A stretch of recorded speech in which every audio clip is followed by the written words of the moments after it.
again, this is Baroness Anastasia de l'Amour. The next sling I am going to try to show you how to make is actually an Egyptian sling that used a loom to make the sling. Now, I had my husband make these. These are 12 by 12, and the dowels are set in a 1/2 inch. But there are other ones out there that use just a square with nails in it for the loom purpose. I just like this style a little bit better.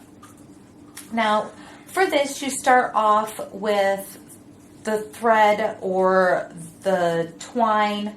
I'm using 2 different colors here to help show what needs to be done.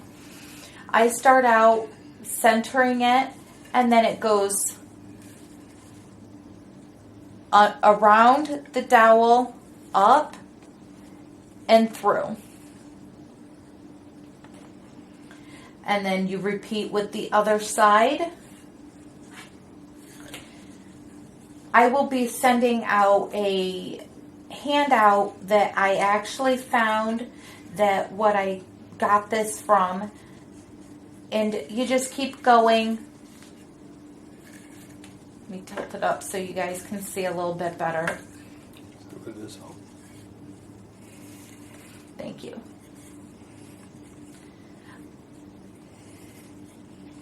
This is well, I would say this is the longest part, but it's really not. It's something that I sit there and I just work on it while I'm watching TV or, well, listening to TV. And you just keep going.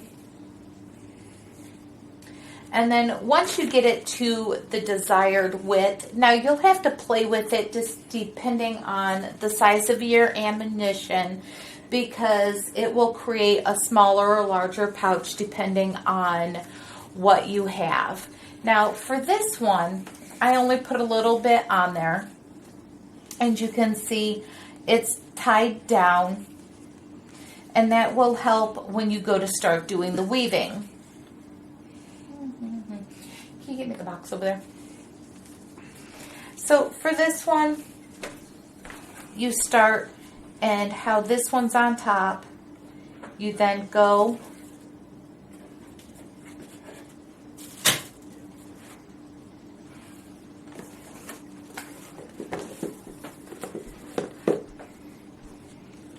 there we go, and you just weave it.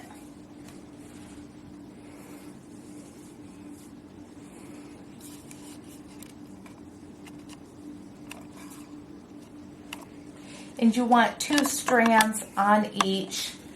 And when you're tying it down, because of the way you wove it around the dowels, it actually does it the same if you were doing a inkle loom or anything like that. You have it so that they'll interlock.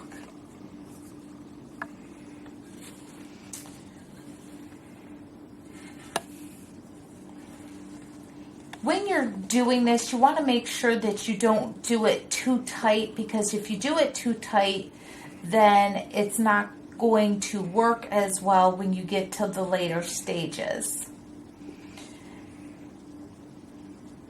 After the first 2 rows, I then go and you start to diminish by 1 row.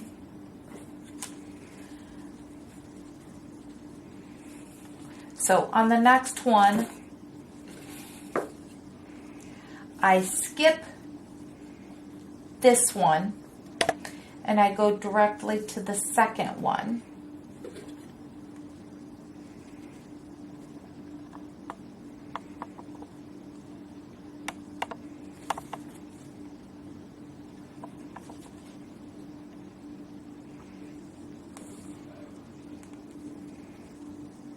And as you can tell, I pulled it too tight, so these all messed up and started to overlapping each other.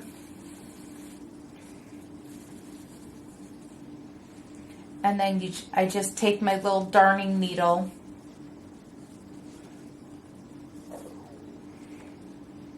and you push it down.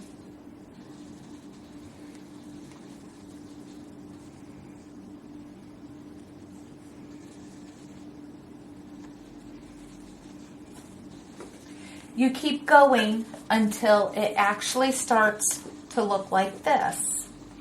When it gets to the little pyramid, you then start to do the increase.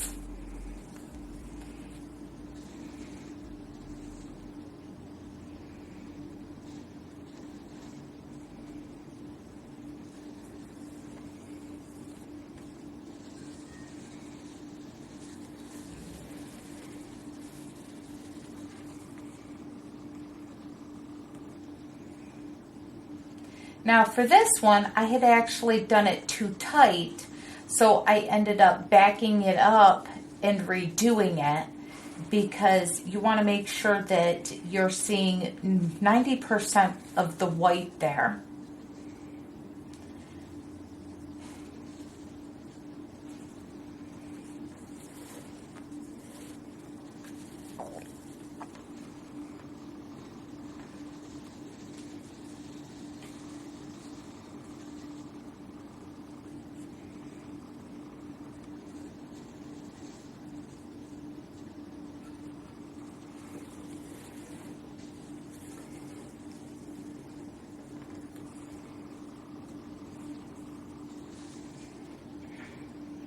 And again, you just push them down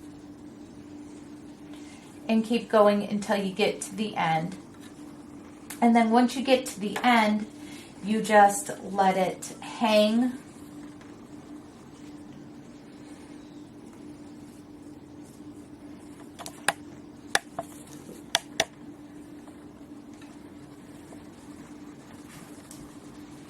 And this is one that I have gotten 90% done.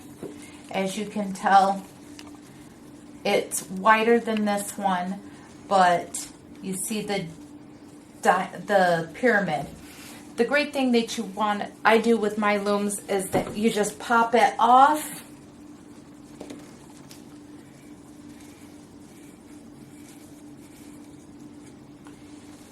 And you pull it off.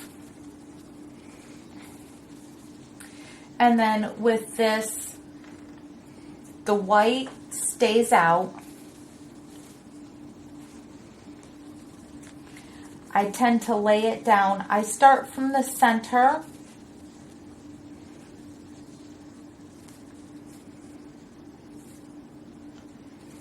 And I just pull it.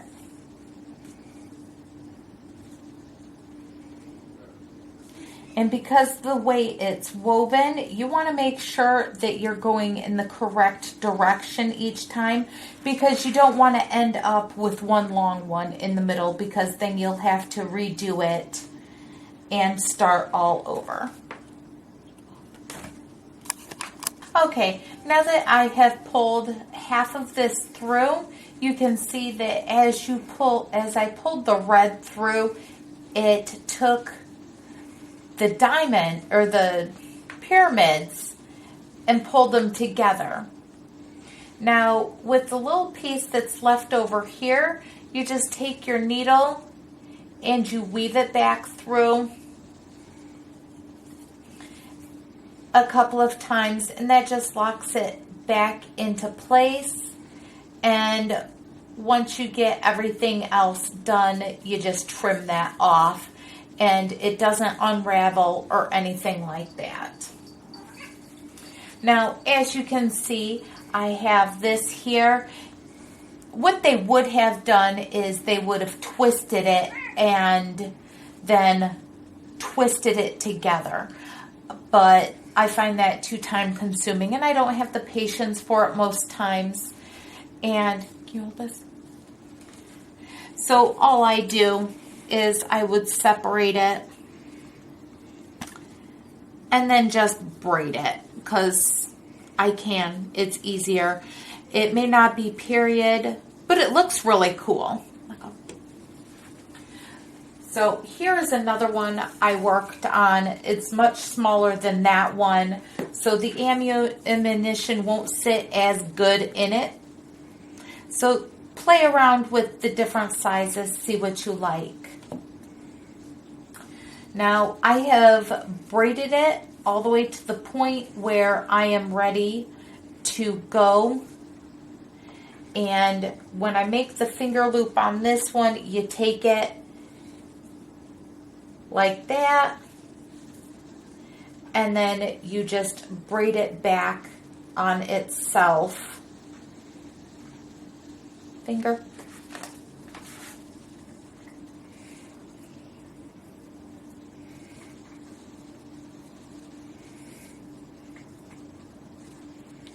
And then once it is secured down enough, then you just take it and you tie it.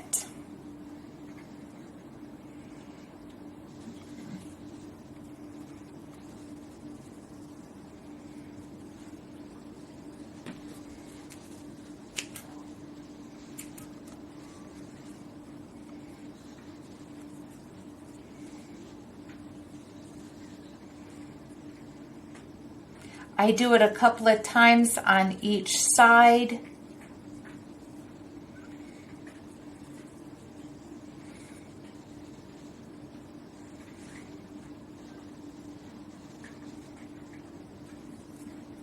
And it makes it secure.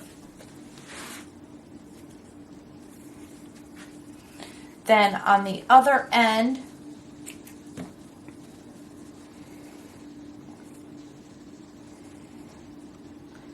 I take it, loop it through 2 to 3 times.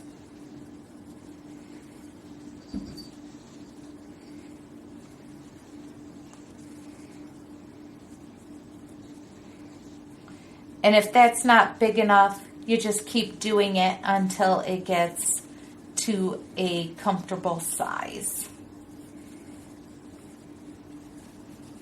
And see, that made it a little bit bigger, a little easier to hold on to. And then you just trim off what is left over.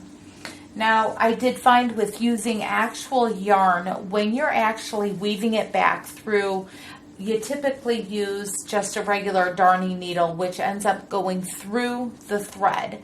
So, you know, what I do is I would use a coupon, go to Joann's, buy some of the twine that they have there, and that would work perfectly. And that's what I have used with other Egyptian slings like this in the past. If you have any questions, let me know. I will answer them to the best of my ability. Again, this is some Anastasia de l'Amour, and I'm from Ethelmark, so I figured I would use red and white because that's our kingdom colors. So thank you very much for watching, and again, let me know if you have any questions. Have a good night. Bye.